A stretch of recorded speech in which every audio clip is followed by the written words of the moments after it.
Assalamualaikum warahmatullahi wabarakatuh. Innal hamdalillah nahmaduhu wa nasta'inuhu wa nastaghfiruh wa na'udzu billahi min syururi anfusina wa min sayyiati a'malina man yahdihillahu fala mudilla lahu wa man yudlil fala hadiyalah. Asyhadu an la ilaha illallah wahdahu la syarika lahu wa asyhadu anna Muhammadan abduhu wa rasuluh. Ya ayyuhalladzina amanu taqullaha haqqa tuqatih wa la tamutunna illa wa antum muslimun. Ya ayyuhan nasu taqu rabbakumul ladzi khalaqakum min nafsin wahidah wa khalaqa minha zawjaha wa batha minhuma rijalan katsiran wa nisaa'a wattaqullaha alladzi tasaaluna bihi wal arham innallaha kana 'alaikum raqiba. Ya ayyuhalladzina amanu taqullaha wa qulu qawlan sadida yuslih lakum a'malakum wa yaghfir lakum dhunubakum wa may yuti'illaha wa rasulahu faqad faza fawzan 'azima. Saudaraku yang Allah muliakan, tidak ada kata yang pantas untuk kita ucapkan pada kesempatan kali ini kecuali bersyukur kepada Allah atas segala nikmat dan karunia yang Allah berikan dan Allah limpahkan kepada kita, sebagaimana salawat beriring salam semoga senantiasa tercurahkan kepada junjungan kita Nabi kita Muhammadin sallallahu alaihi wasallam beserta para keluarga, para sahabat dan orang-orang yang istiqomah berjalan di bawah naungan sunnah beliau sampai hari kiamat kelak.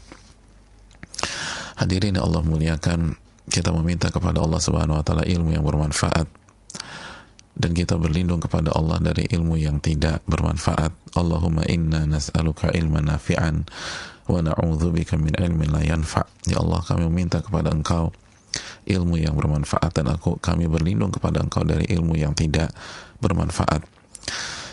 Karena yang terpenting dalam ilmu adalah bukan banyak atau komplitnya, tetapi bagaimana ilmu itu memberikan manfaat kepada diri kita di dunia dan di akhirat, walaupun sedikit. Makanya ulama kita menyatakan qalilun fayabqa fayanfa' atau qalilun yabqa fayanfa' khairun min katsirin fayulqa wa yurfa'. Sedikit tapi langgeng, sedikit tapi menancap, sedikit tapi berkesan dan merubah lalu bermanfaat bagi kita, itu lebih baik daripada banyak ilmu tapi lalu terlempar karena overload, karena terlalu banyak, karena luber, lalu ditinggalkan ilmu tersebut. Itu dijelaskan oleh Syekh Shalih Al-Utsaimin dan para ulama kita. Sedikit tetapi menancap, tetapi terasa, lalu kita bisa pegang,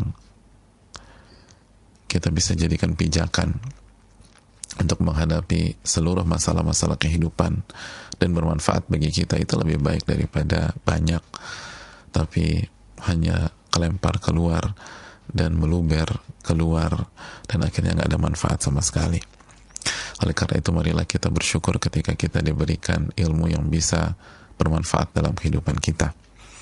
Sebagaimana salawat beriring salam, marilah kita hanturkan kepada junjungan kita Nabi kita Sayyidina Muhammadin sallallahu alaihi wasallam beserta para keluarga, para sahabat dan orang-orang yang istiqomah berjalan di bawah naungan sunnah beliau sampai hari kiamat kelak. Saudaraku yang Allah muliakan, dan semoga kita diberikan taufik oleh Allah Subhanahu wa taala untuk bisa bersyukur atas segala nikmat yang Allah berikan dan bisa bersabar dari berbagai macam masalah, penyakit, ujian yang kita rasakan bersama-sama ini. Dan semoga yang wafat di antara kita diberikan husnul khatimah, diberikan ending yang baik, akhir yang baik, dan dimasukkan ke surga Allah Subhanahu wa taala. Amin ya rabbal alamin. Saudaraku yang Allah muliakan, ketika kita mengetahui bahwa kunci dalam menghadapi ini semua adalah ilmu, maka PR berikutnya adalah bagaimana ilmu kita sesuai dengan jalannya para ulama, sesuai dengan kurikulumnya para ulama. Karena sekali lagi, mereka lebih tinggi dibanding kita, mereka lebih spesial dibanding kita, mereka lebih ngerti dibanding kita. Maka alangkah bahagianya seseorang ketika bisa belajar sebuah ilmu langsung dari kurikulum pihak yang terbaik, langsung dari kampus yang terbaik, langsung dari profesor yang terbaik. Ini siapa yang buatin kurikulumnya? Oh, Profesor A, dia terbaik di Asia Pasifik. Gimana perasaan kita? Kita akan pede, kita akan yakin, dan kita akan semangat. Dan begitu juga ketika kita belajar ilmu agama, pastikan kita mendapatkan dari yang terbaik. Sebagaimana ini adalah konsep dari agama kita, selalu mengikuti dan belajar dari yang terbaik.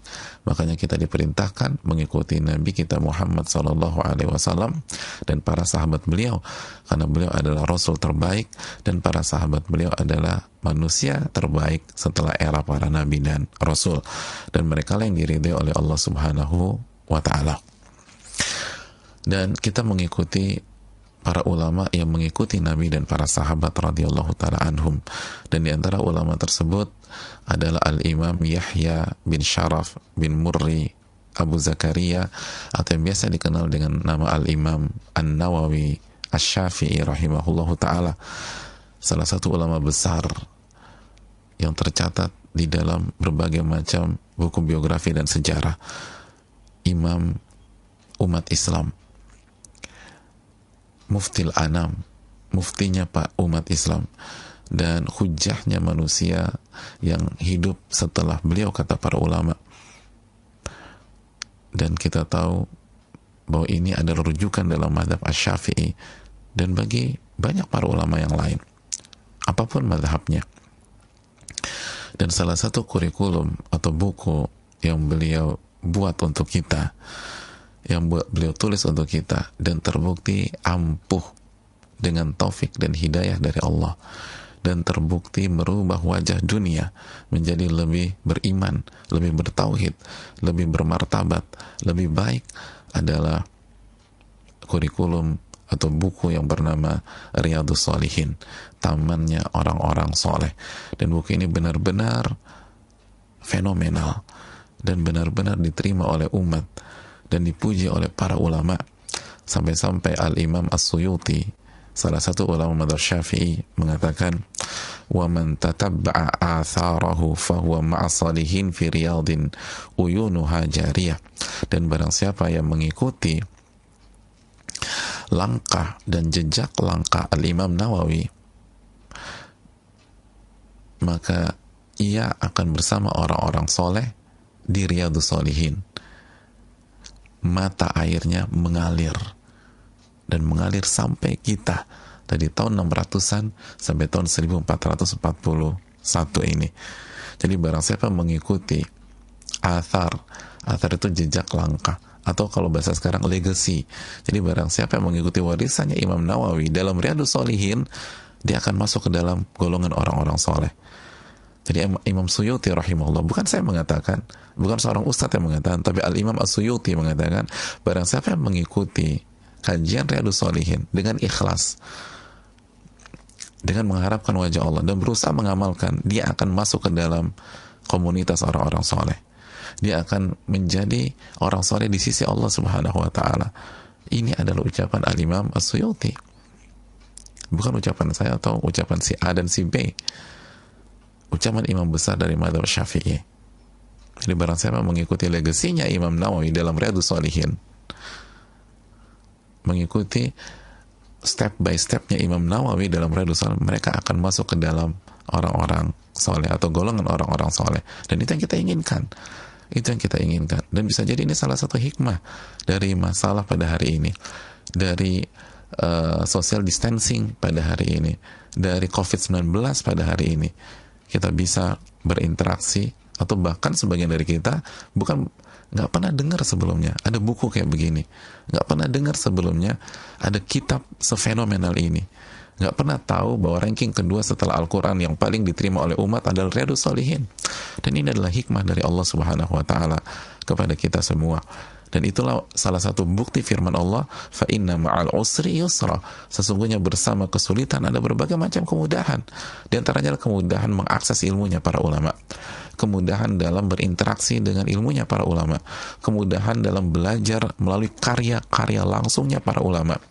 Dan di antara karya yang terbukti sekali lagi dengan izin Allah, taufik dari Allah, Allah berikan keberkahan, adalah Riyadhus Shalihin.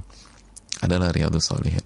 Jadi ini jadi ketika kita, saya dan saudara-saudara sekalian mempelajari Riyadhus Shalihin, ini bukan try and error.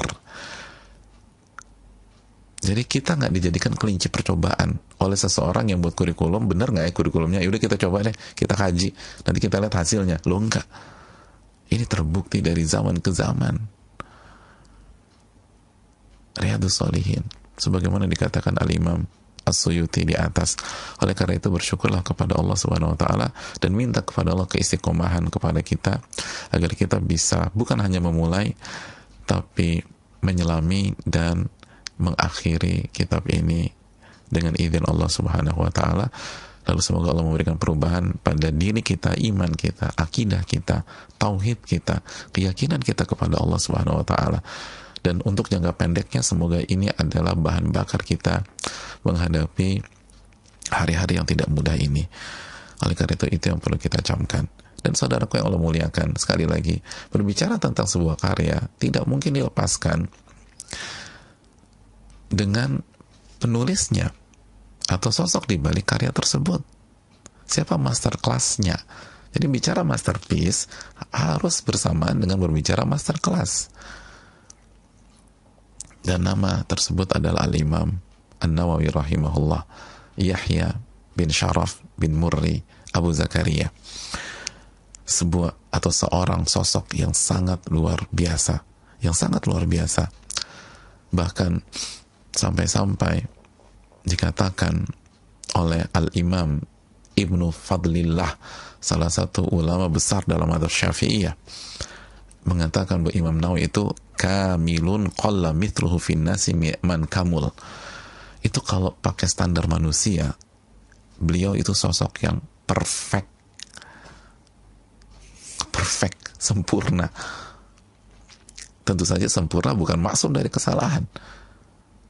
Semua kita masuk ke dalam bangsa manusia, dan manusia, kata Nabi SAW, kullu bani Adam khata', setiap anak Adam banyak melakukan kesalahan, dan sebaik-baik dari mereka adalah yang paling banyak bertobat kepada Allah. Wa khairul khata'ina tawabun, yang paling baik di antara orang-orang yang banyak salah adalah yang paling banyak bertobat. Dan Imam Nawawi adalah manusia sebagaimana kita manusia, tetapi dengan standarnya manusia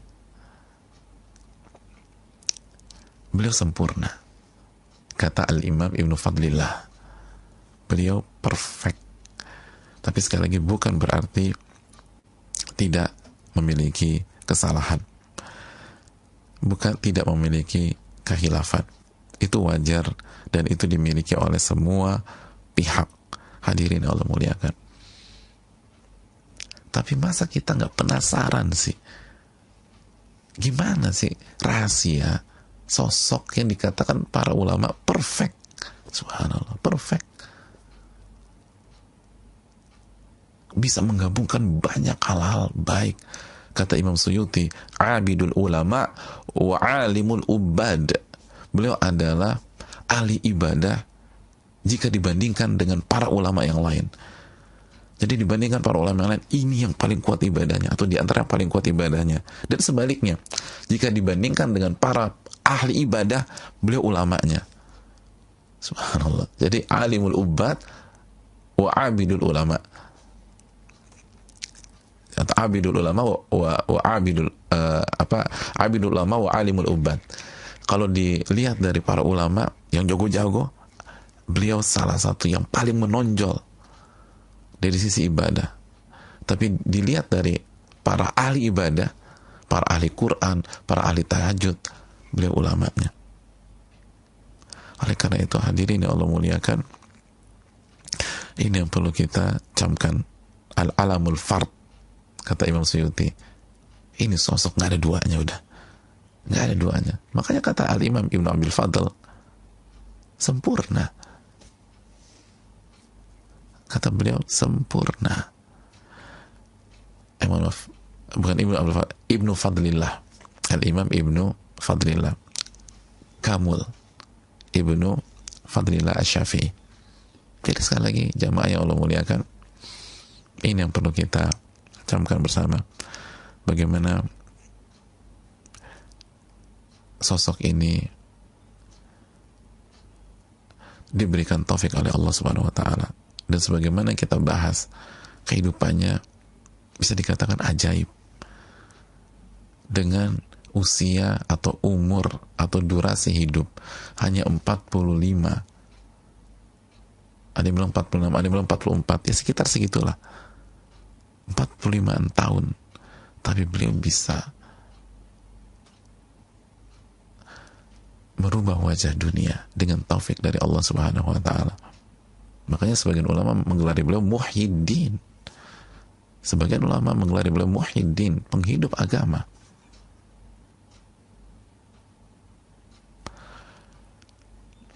Dan sudah kita katakan, ini semua berawal dari keberkahan yang Allah berikan kepada seseorang.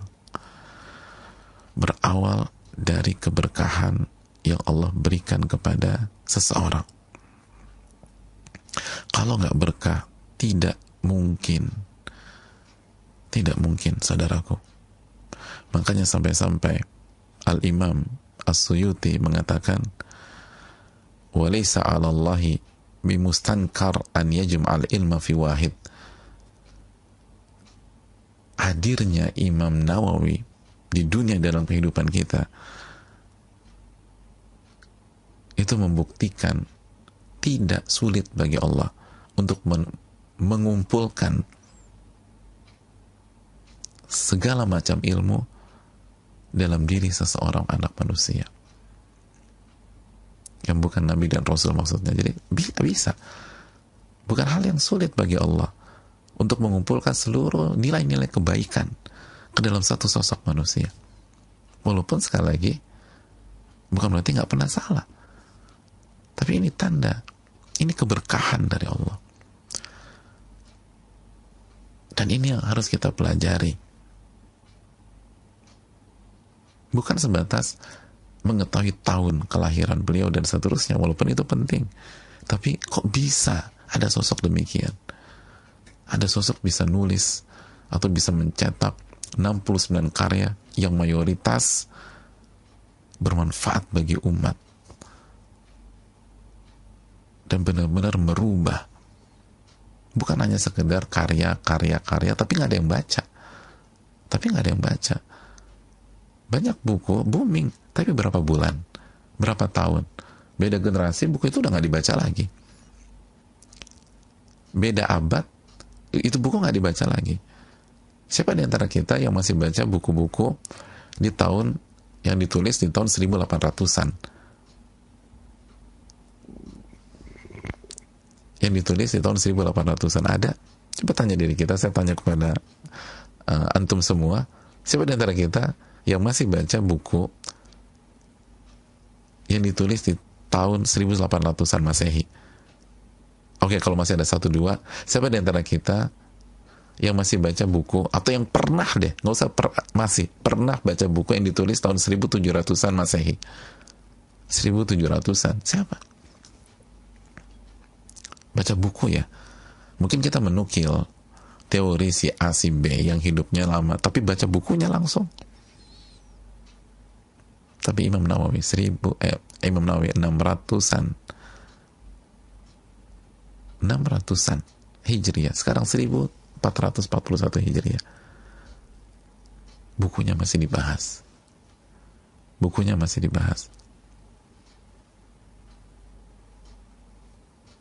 Dan di masjid-masjid ada, dan dikaji di banyak masjid, dibaca buku ini, dikhatamkan buku ini sampai hari ini.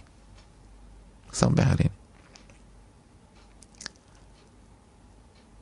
ada satu ahli ilmu di sebuah negara mengatakan, barang siapa yang bersumpah bahwa buku Riyadhus Shalihin dikaji di semua masjid di negara kita, dia nggak harus bayar kafarat sumpah.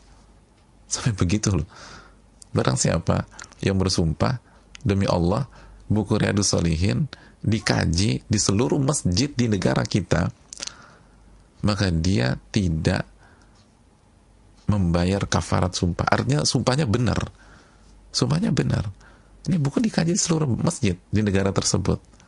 Jadi dia nggak harus bayar kafarat. Atau lam yahnaf, dia nggak bohong dengan sumpahnya tersebut. Dia nggak bohong dalam sumpahnya tersebut. Sumpahnya benar. Kita tahu sumpah menyebut nama Allah itu nggak main-main dalam Islam. Sampai seperti itu loh. Itu baru satu buku. Bagaimana pengaruh Al-Minhaj Syarah Muslim ke dalam perkembangan ilmu para penuntut ilmu, jutaan ustadz, jutaan penuntut ilmu, jutaan ulama dari zaman ke zaman. Wah, itulah Arba'in Nawawiyah, Al-Adhkar. Bagaimana jutaan orang mengetahui doa dan zikir dari Nabi kita SAW karena mengkaji Al-Adhkar. Bagaimana ahli Quran, santri-santri itu beradab ketika bersama Al-Quran, itu ketika mendapatkan ilmu dari At-Tibyan fi Adabi Hamalatil Quran. Semuanya itu karya Imam Nawawi rahimahullah. Bagaimana ulama-ulama madzhab Syafi'iyah, para santri-santri itu mengambil manfaat besar cara ibadah, muamalat dari Rodotul Talibin, dan itu karya Imam Nawawi rahimahullah. Sampai hari ini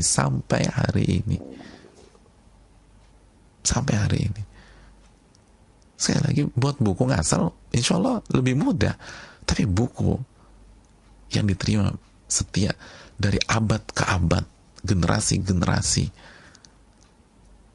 oh itu luar biasa, itu sangat luar biasa. Dan menariknya, buku-buku yang beliau tulis di setiap disiplin atau di bidang-bidang itu bukan satu-satunya buku yang ada di bidang tersebut. Yang semisal, semodel Riyadhus Shalihin banyak, tapi kenapa umat tuh hatinya ke Riyadhus Shalihin? Yang semisal dan semodel Arba'in Nawawiyah itu banyak, tapi kenapa umat itu larinya ke Arba'in Nawawiyah? Yang mensyarah Sahih Muslim banyak, tapi kenapa umat selalu menjadikan Al-Minhaj sebagai rujukan nomor satu?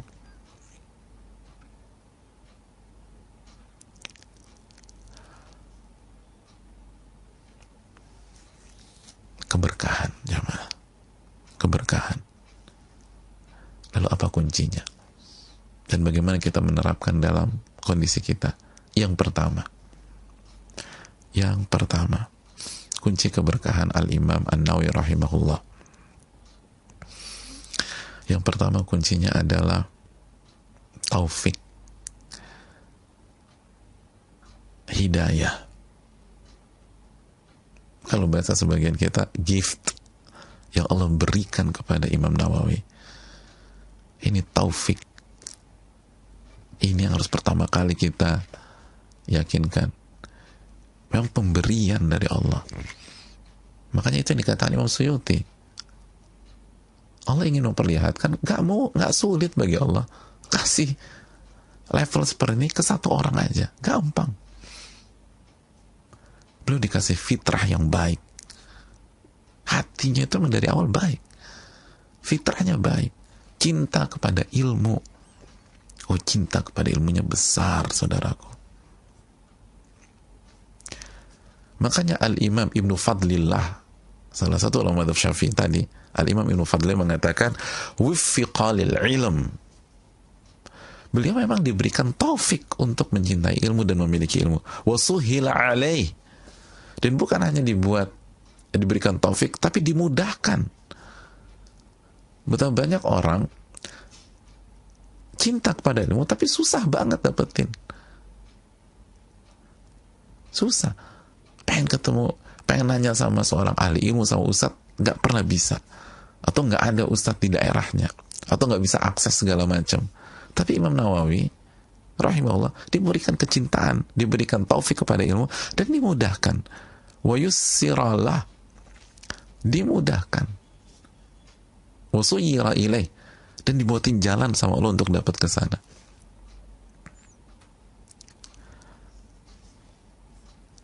Ini taufik, jamaah. Ini taufik.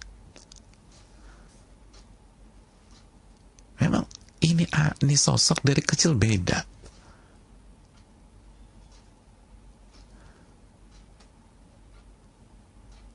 Kita tahu riwayat di usia 7 tahun, di malam 27 Ramadan, bahwa beliau diyakini oleh orang ternyata itu merasakan Lailatul Qadar di tahun tersebut ketika jatuh di malam ke-27. Itu di usia 7 tahun. Di usia 10 tahun masih ingat cerita ketika beliau diajak main di usia 10 tahun. Saudaraku yang Allah muliakan, ceritanya begini. Pada saat itu beliau di usia 10 tahun.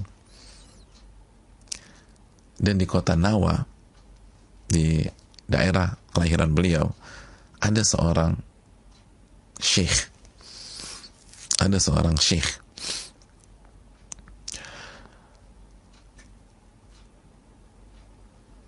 Yang akhirnya Imam Nawawi belajar dengan beliau.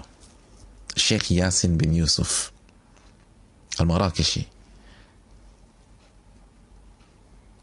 Ini salah satu wali-wali Allah kata para ulama. Fara'ahu wasibyanu yukrihunahu 'ala al-la'b. Syekh Yasin bin Yusuf itu melihat melihat Nawawi kecil. Jadi mohon maaf saya nggak pakai imam karena masih kecil nih, 10 tahun. Melihat Nawawi kecil, Imam Nawawi kecil, saat itu sedang dipaksa main sama teman-teman sepantarannya. Dipaksa agar Yahya ini, Yahya nama Imam Nawawi kan Yahya bin Syaraf. Yahya ini main sama mereka dan dipaksa. Kenapa harus dipaksa? Dia nggak mau main. Dipaksa. Wa huwa yahrub minhum wa yabki li ikrahihim. Lalu dia berusaha melarikan diri dari teman-temannya, berusaha menghindar, berusaha kabur, berusaha lari sambil nangis karena dipaksa main sama teman-temannya. Wa yaqra'ul Qur'an fi tilkal hal. Dan sambil nangis baca Quran. Allahu akbar. Sambil nangis baca Quran. Kalau kita ingat era kita, saya nggak tahu era sekarang ya. Era kita kan sore kan gitu kan, kita suka dipanggil. Kalau Budi, main yuk gitu ya, gitu lah. Kan biasanya langsung teriak gitu, teriak gak ada atau misalnya ketika orang tua keluar, tante, assalamualaikum tante, waalaikumsalam. Ada Budi nggak? Budi lagi di atas tuh. Budi, teriak Budi, main yuk. Jadi kalau misalnya itu Yahya, main yuk. Dan Yahya nggak mau keluar karena sibuk dengan Al-Quranul Karim. Allahu Akbar. Itu sudah umur 7 tahun. Maaf, itu umur 10 tahun. Umur 10 tahun.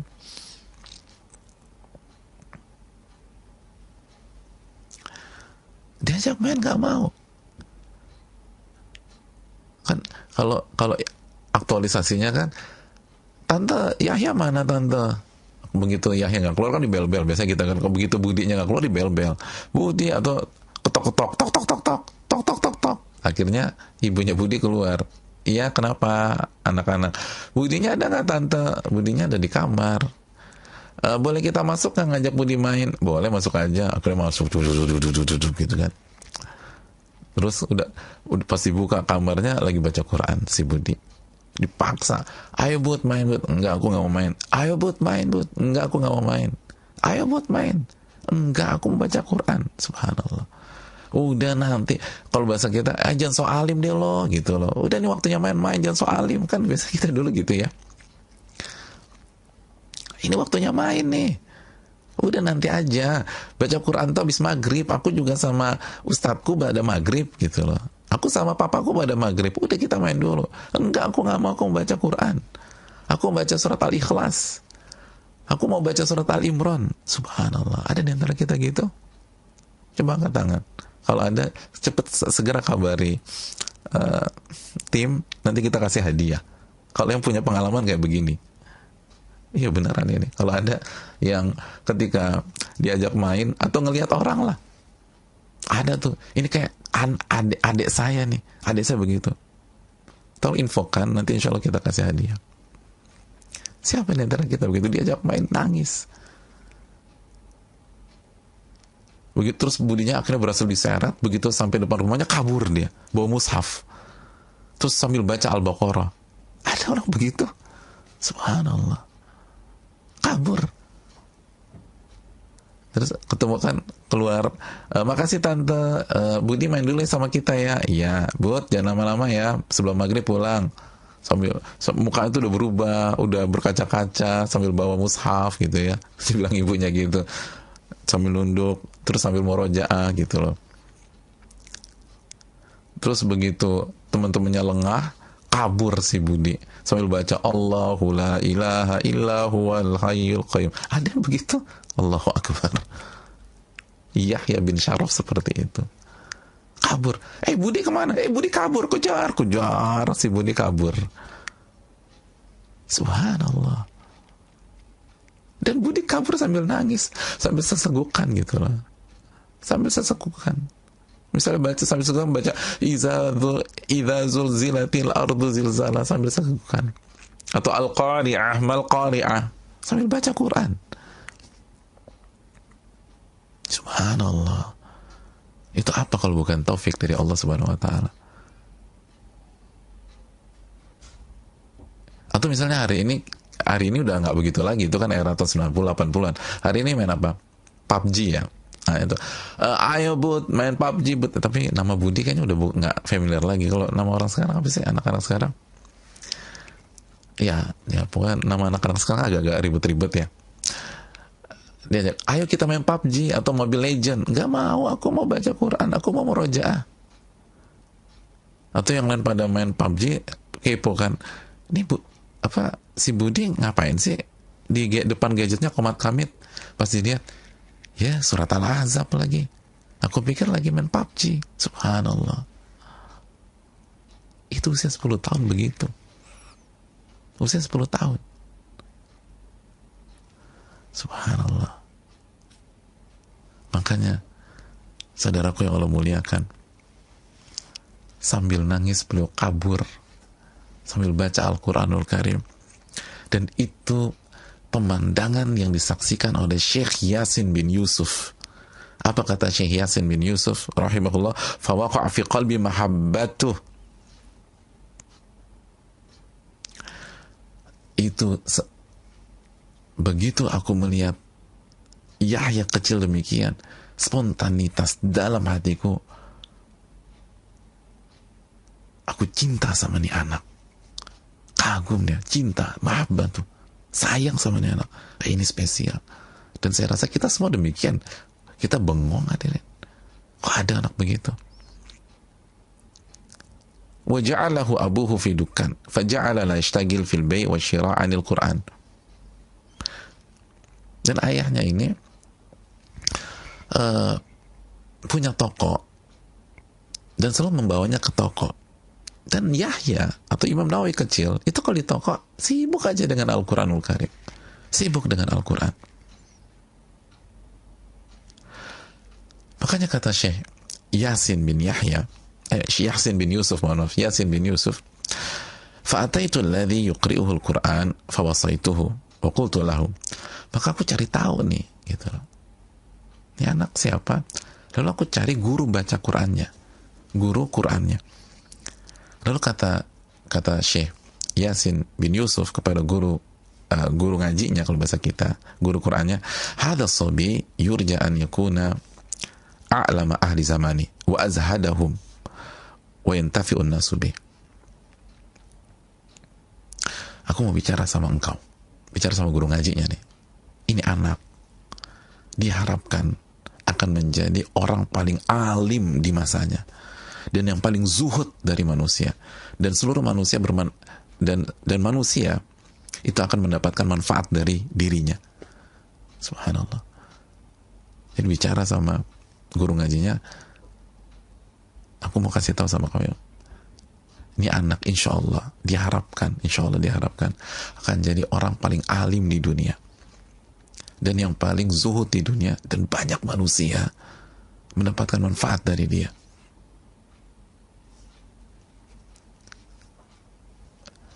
Dengan penuh keyakinan Syekh Yasin bin Yusuf mengatakan itu ke guru ngaji Imam Nawawi kecil, sampai kaget guru ngajinya.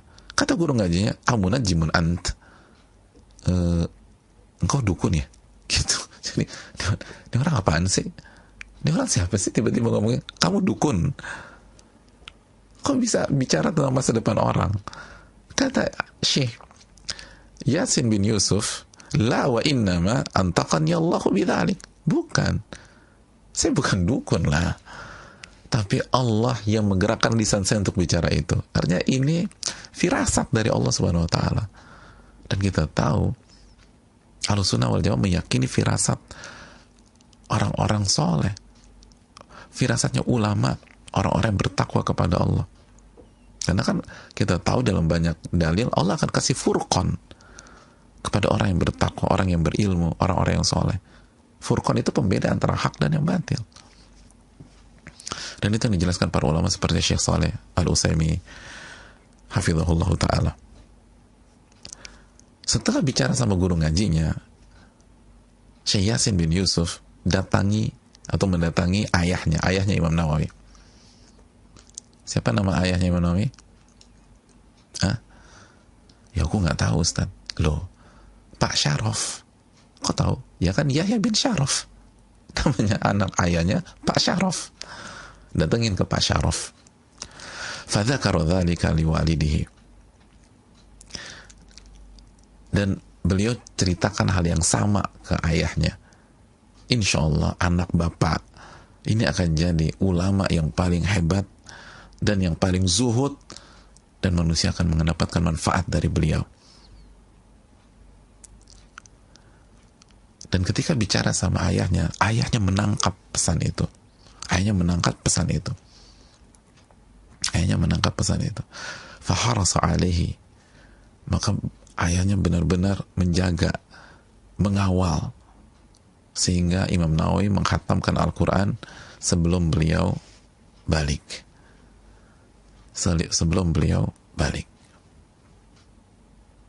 Balik kemana Ustaz? Bukan balik ke rumah, bukan. Balik. Akil balik. Sebelum beliau dibebankan syariat, akil balik. Jadi sebelum beliau akil balik. Jadi lihat ini taufik dari Allah. Kok bisa anak 10 tahun demikian? Makanya nggak heran, saudaraku yang Allah muliakan, Al-Imam Tajuddin As-Subki rahimahullah, salah satu ulama madzhab Syafi'iyah, mengatakan, lam yazal rahimahullahu tula umrihi ala tariqi ahli sunnah wal jamaah. Rahmat Allah senantiasa diberikan kepada Imam Nawawi sepanjang hidupnya. Jadi senantiasa Allah kasih rahmatnya, Allah sayangi Imam Nawawi sepanjang hidupnya, sehingga beliau terus berjalan di atas jalan Ahlus Sunnah wal Jamaah. Itu yang dikatakan Imam Tajuddin As-Subki.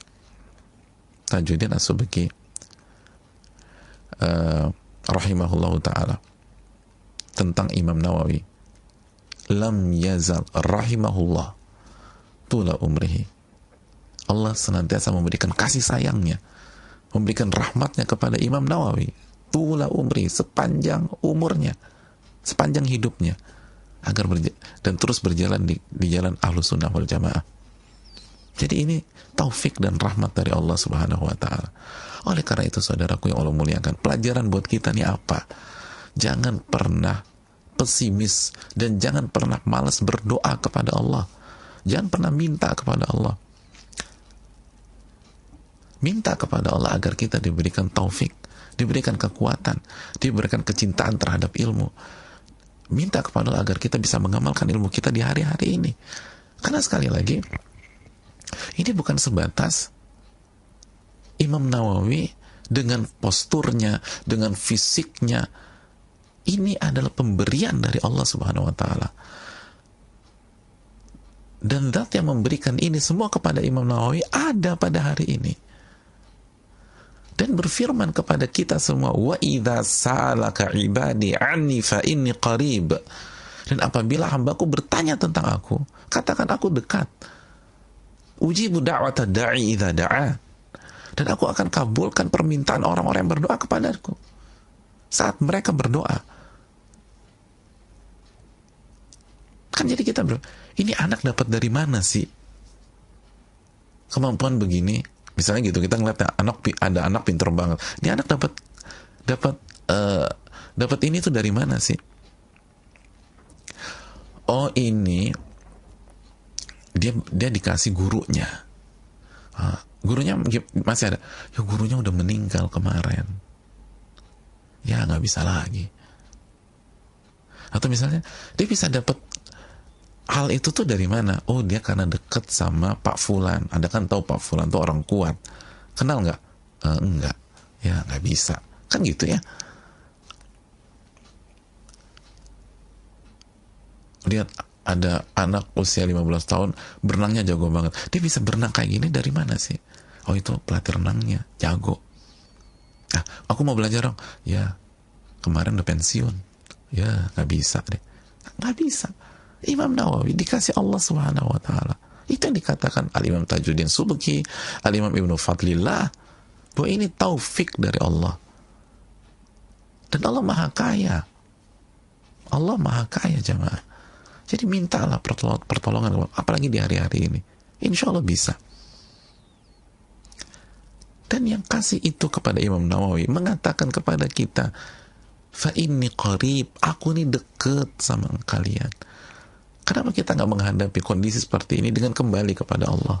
Minta kepada Rabbul Alamin, minta taufik, minta kemudahan, minta kesabaran.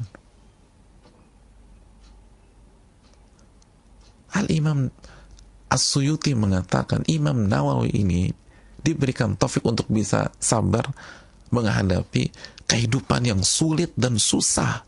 Nanti kita akan sebutkan sulit dan susah, tapi belum bisa, dikasih taufik sama Allah. Sekarang kondisi nggak mudah, kondisi susah, banyak nggak punya uang, minta kepada Allah agar kita dikasih taufik untuk bersabar, agar kita nggak kehilangan iman dan akal sehat kita lalu melakukan maksiat, biar kita tetap punya izzah dan tetap yakin bahwa tidak ada pertolongan kecuali kembali kepada Allah Subhanahu wa Ta'ala, lalu menjalankan perintah Allah di saat susah maupun di saat lapang. Karena Allah katakan, ujibu da'wata da'i idza da'an, aku kabulkan permintaan hambaku ketika meminta kepadaku. Itu dalam surat Al-Baqarah ayat 186 di atas. Wa idza sa'alaka ibadi anni fa inni qarib ujibu da'wata da'i idza da'an. Dan apabila hambaku bertanya tentangku, katakan aku dekat, aku kabulkan apa yang dia minta. Tapi ada kelanjutan tuh ayat, falyastajibu li, maka sambut dong seruanku, sambut seruanku, wal yu'minu bi, dan beriman kepadaku, la'allahum yarshudun, agar mereka mendapatkan petunjuk. Sambutlah seruan Allah. Tetap jaga iman kita, jaga ibadah kita di hari-hari ini, biar kita diijabah sama Allah Subhanahu wa Ta'ala. Imam Nawawi bisa seperti ini taufik dari Allah. Itu testimoni dari para ulama yang mengagumi beliau. Kalau ini hanya karena beliau sendiri, nggak ada kesempatan kita. Wong sosoknya sudah wafat di tahun 700, di tahun 676. Kita 1441.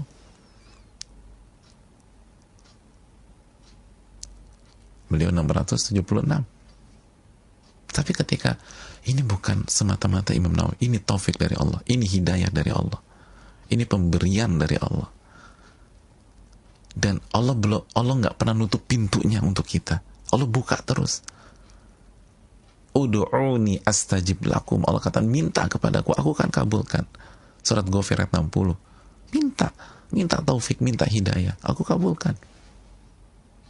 Minta rizki kepada Allah, berharap hanya kepada Allah pada hari-hari ini, aku kabulkan. Tapi pertanyaan, benar nggak kita berharap kepada Allah? Atau kita masih berharap sama makhluk A, makhluk B, makhluk C, sosok A, sosok B, sosok C? Dan itulah yang menghambat pertolongan Allah kepada kita. Itu yang menghambat pertolongan Allah Subhanahu wa Ta'ala kepada kita. Bukankah Allah maha pencemburu? Oleh karena itu ini yang perlu kita camkan jamaah sekalian. Oleh karena itu